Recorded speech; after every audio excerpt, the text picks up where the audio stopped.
actualidad geopolítica a la espera de posibles conversaciones esta semana entre Estados Unidos e Irán, las segundas en medio de este formato de alto el fuego que por ahora se mantiene. Día de cumbre histórica. Por primera vez en más de 40 años se han reunido Israel y el Líbano. Estamos a la espera de detalles con Marco Rubio, secretario de Estado de Estados Unidos, como mediador.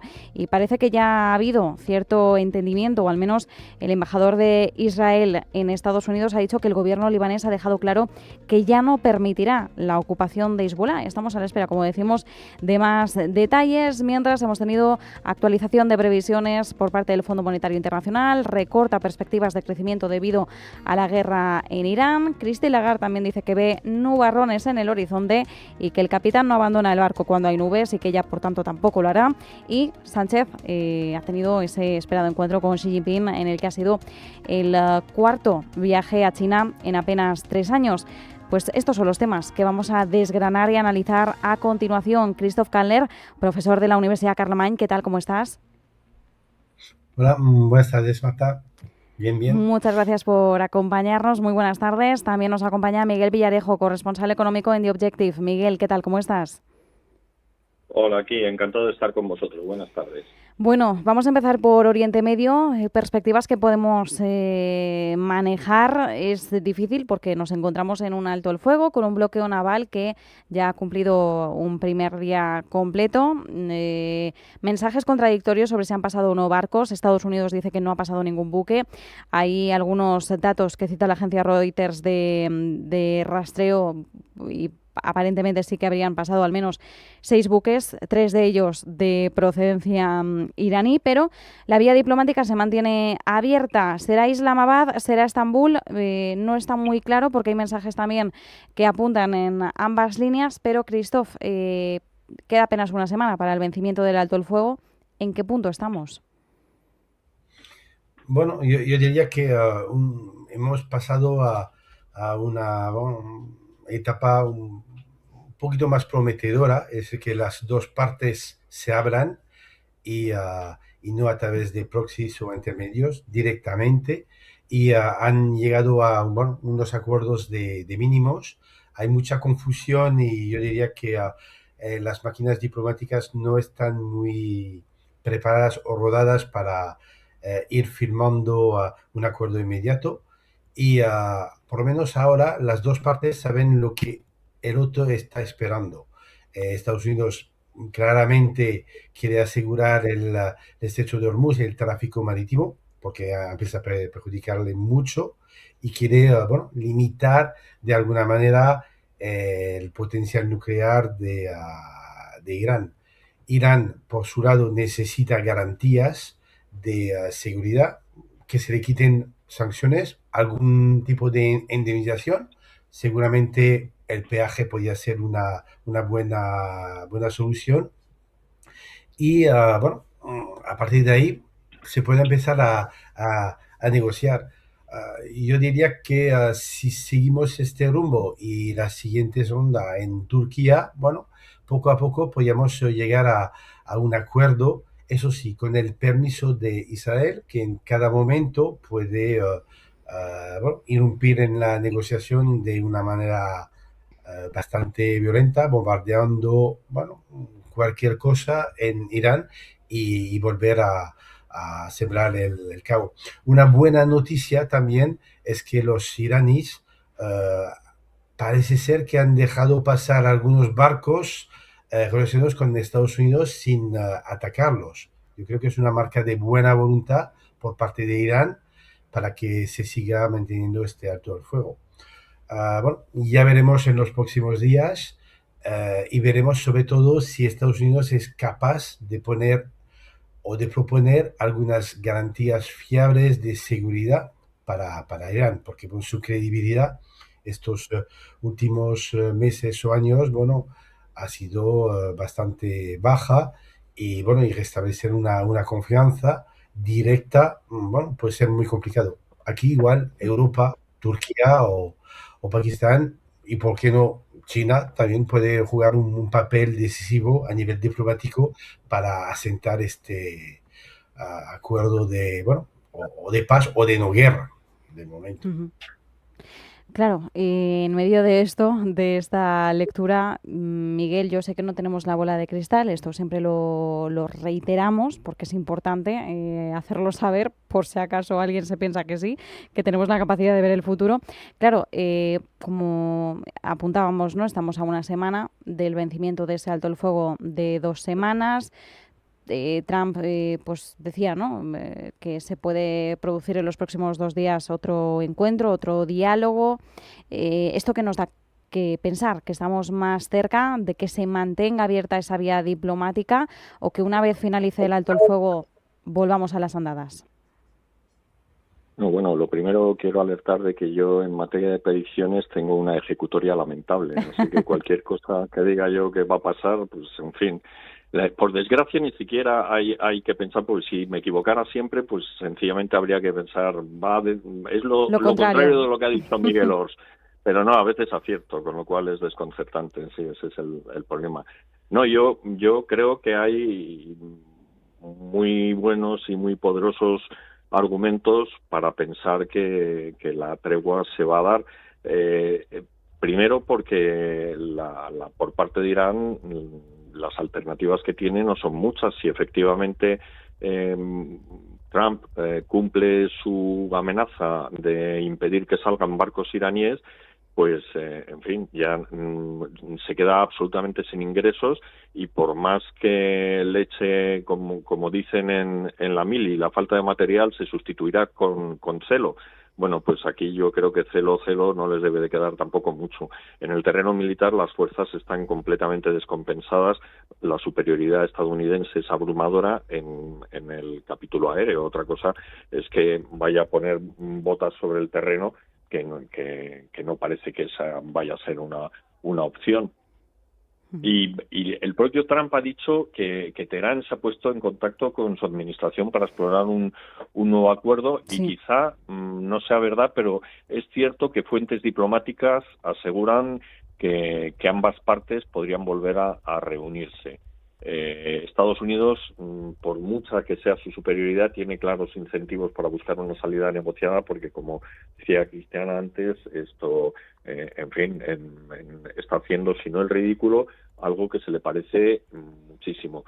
Ahora bien, nos vamos a encontrar, pues en fin, como con la negociación de Gaza, de la que ya nadie habla, ¿no? Que llegar a una tregua fue relativamente sencillo, pero pactar un acuerdo duradero es muy complicado. O sea, es posible que se pongan de acuerdo para abrir Hormuz, lo que ya no está mal, pero vamos, no veo yo a Irán renunciando a su arsenal nuclear después de ver cómo lo han machacado y los israelíes están además muy preocupados porque los iraníes han aprendido con cada conflicto, entonces ahora ya saben a qué profundidad tienen que meter las centrifugadoras para que los bombardeos de israelíes y estadounidenses no les afecten, con lo cual la posibilidad de parar el programa nuclear iraní, yo creo que tras esta aventura, esta auténtica insensatez, han aumentado. O sea, y además es que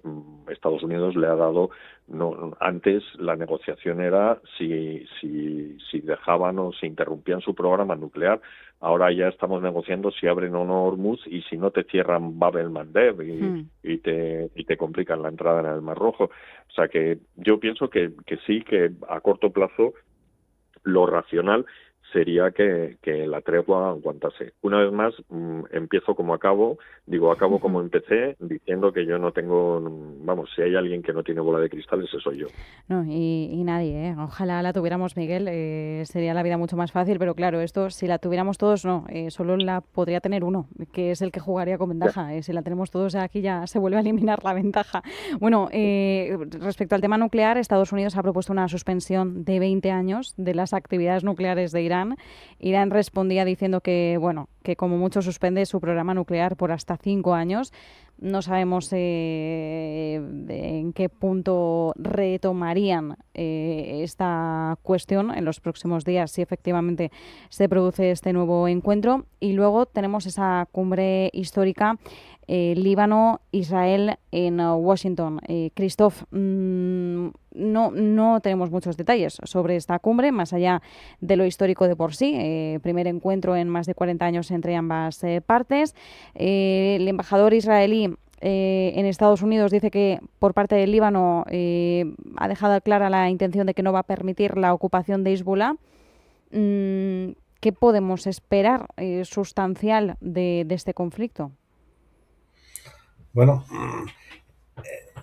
el Líbano es realmente un país muy complicado, por su composición étnica y además por su densidad. El Líbano es un país uno de los más pequeños del mundo, con una población de casi 6 millones de habitantes, con un crisol de razas, religiones, y realmente ponerse de acuerdo entre, todas estas facciones ya de por sí es complicado, pero además es un estado fallido, que la Suiza de Oriente, hace 40 años empezó a entrar en una guerra civil permanente, y el Estado libanés es muy débil. El ejército es seguramente más débil que el propio Hezbollah que está en el país. Por lo tanto, es casi misión imposible hacerlo solo. ¿Qué va a pedir Líbano? Garantías, buena voluntad y garantías de seguridad por parte de Israel. Israel va a pedir lo mismo, y al final tenemos que volver a la casilla inicial, que es, donde se pueden ofrecer las garantías a través de un organismo internacional tipo los Cascos Azules, que además, casualidad, antes de esta guerra estaban justamente entre Israel y Líbano para intentar crear esta zona de seguridad entre ambos países y intentar controlar las milicias de Hezbollah. A mí me temo que va a ser un poco la historia interminable, o el día de la marmota, y volveremos a empezar, y Líbano, el pobre Líbano realmente no puede hacer mucho más que intentar hablar y intentar tranquilizar Israel, pero sin ningún tipo de fuerza. Por lo tanto, está bien que se abren, pero soluciones a corto plazo, si Israel no lo decide él solo, no va a haber. Desde luego. Vamos a ver, porque todavía no tenemos muchos detalles sobre esta cuestión, pero como bien decías, Christoph, el Líbano lo tiene muy complicado por sí solo, y además Israel tampoco confía en que el Líbano por sí solo consiga hacer algo. Se ha demostrado a lo largo de los últimos años, incluso podríamos ampliar el término años a décadas. Entonces, efectivamente, hay... hace falta algo más, un buen empujón en este caso, para que pueda llegarse a un buen término, pero claro, el Líbano también pide como concesión algo que es lógico, ¿no? Esa garantía de seguridad de la población civil. Veremos en qué queda todo esto, pero como nos vamos quedando sin tiempo, Miguel, el Fondo Monetario Internacional ha recortado la previsión de crecimiento mundial. Claro, cita la cuestión en Oriente Medio, el conflicto en Oriente Medio, que le resta 2 décimas al pronóstico anterior, que se proyectaba en un crecimiento del 3,3, pasamos al 3,1, aumentan también las proyecciones al alza en el caso de la inflación, mensaje por parte del economista jefe del FMI de que los bancos centrales, que estén vigilantes, que por el momento tienen tiempo para esperar y ver, pero que no se duerman en los laureles, si la inflación lo necesita, que suban los tipos de interés, y Lagarde, que dice que ve nubes y que un capitán no abandona el barco cuando ve esas nubes. Claro, tenemos aquí un mezclum de pronósticos y de advertencias económicas en medio de este entorno geopolítico de guerra. ¿Cómo ordenamos estos mensajes? Sobre todo, claro, si el crecimiento va a la baja y la inflación va al alza, casi parece que no nos libramos de un escenario de esta inflación. Claro, eso es lo que tienen los choques de oferta petrolíferos, esto que te generan la situación más complicada para un gobierno, porque normalmente los gobiernos tienen una palanca con la que son los tipos. Entonces, si la economía se desacelera, pues ellos tiran de la palanca, bajan los tipos, sube la inflación, pero la economía se recupera. Luego, cuando la inflación se va, pues tiran de la palanca otra vez y reducen el crecimiento, pero vamos ya con un nivel de paro muy inferior. ¿Qué es lo que pasa con esta inflación? Pues que la palanca esa no te vale para nada, porque tienes simultáneamente inflación y decrecimiento. La regla así de tres es que por cada 10% de aumento del barril, siempre que se mantenga un año, pues vas a tener 4 décimas de inflación más y 2 décimas menos de crecimiento. El barril ha subido un 50%. Como esto se mantenga un año, esa previsión que acabas tú de dar de que vamos a pasar de crecer del 3,3 al 3,1, pues igual nos vamos al 2,3 en el crecimiento mundial, y en la inflación pues habrá que ver. Pero a mí lo más inquietante de todo lo que ha dicho el Fondo Monetario Internacional es que va a ser asimétrico el choque. ¿Eso qué quiere decir? Pues que la bofetada se va a repartir de forma desigual. Los países importadores de energía, como la propia eurozona, Japón y buena parte de América Latina y África y Asia, pues van a experimentar un daño mayor. Pero lo más grave, lo más preocupante, o sea, nosotros en Europa pues más o menos tenemos un colchón, somos países ricos, nos enfadaremos más o menos, pero la situación no será dramática, confiemos. Pero vamos, allí en el tercer mundo podemos experimentar un retroceso histórico en la lucha contra la pobreza, porque decenas de millones de personas podrían caer en una situación de inseguridad alimentaria por el encarecimiento simultáneo de la energía, del petróleo, pero también de los fertilizantes y de los alimentos. Sí. O sea que no es esto, además los choques de petróleo, yo como ya tengo cierta edad, pues viví los dos de los años 70, y esto es como una tormenta. Primero ves el fogonazo y luego te llega el golpe. El golpe tarda en llegar, y la gente, vamos, ahora sales por Madrid y ves una alegría en el consumo, esto tremenda, pero esto se puede parar con relativa rapidez como se prolongue demasiado el conflicto. Bueno, pues primero fogonazo y luego llega el golpe. Veremos cómo es ese golpe, con qué impacto llega, Miguel, pero desde luego, bueno, y además la previsión del Fondo Monetario citada no es la del escenario más adverso. El escenario más adverso, además, pone la línea roja en el 2%, todo lo que baje del 2% de crecimiento ya es efectivamente un escenario de esta inflación. Y bueno, y aquí ya podemos entrar en otros escenarios. Claro, que nos dice Christine Lagarde, estamos en un punto medio entre el escenario base y el adverso. Bueno, ubíquese usted ya en el matiz de gris que prefiera, ¿no? En el que se sienta más cómodo. Vamos a ver cómo va esto. Christophe, Sánchez en Pekín, ya se ha producido ese encuentro con Xi Jinping.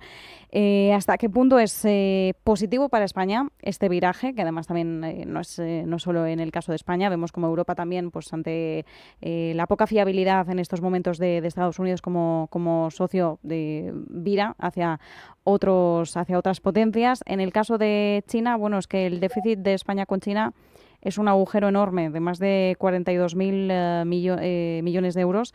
Apenas nosotros exportamos, España no llega ni a 8.000 millones. Claro, ¿hasta qué punto podríamos decir que la reunión de Sánchez hoy con Xi Jinping se ha resuelto en términos productivos, en términos de rascarle un poco el bolsillo al gigante asiático? Yo diría que desde un punto de vista económico es muy acertado esta visita, porque efectivamente bueno, el déficit con Estados Unidos es de otro índole, bueno, con muchos servicios, tampoco exportamos mucho a Estados Unidos, pero en China básicamente lo que estamos haciendo es exportamos mucha materia prima, bueno, aceite, el cerdo, los jamones, etcétera, y recibimos mucha tecnología, coches eléctricos, placas solares, etcétera, etcétera. Este flujo no se va a invertir. Bueno, quizás podríamos recibir en los próximos años más turistas chinos, que bueno, puede ser una buena fuente de compensación, pero yo creo que la carta que España tiene que jugar es hacer que los gigantes chinos se instalen algunas fábricas tecnológicas en España, y de hecho empieza a haber este movimiento con, por ejemplo, el sector del coche eléctrico. Recordar a la marca Ebro, por ejemplo, y las fábricas que están en Cataluña y de capital chino. Y yo creo que puede haber un movimiento interesante de traspaso, esta vez tecnológico, desde China a Europa hacia España. Y creo que es una buena carta que hay que jugar, sabiendo que hay que ser muy prudente con China, porque China ahora tiene muchísima producción o sobreproducción y no lo puede enviar a Estados Unidos, y por lo tanto el mercado natural para inundar de sus productos bueno, tecnológicos y o baratos es Europa. Por lo tanto, buscar mecanismos compensatorios e intentar que China se abre a instalar tecnologías y fábricas tecnológicas en Europa a través de España. Veremos en qué queda. Nos queda nada, un minutito. Miguel, así que también te rebotó tu impresión sobre esta visita de Sánchez a Xi Jinping. ¿Cómo la resumirías?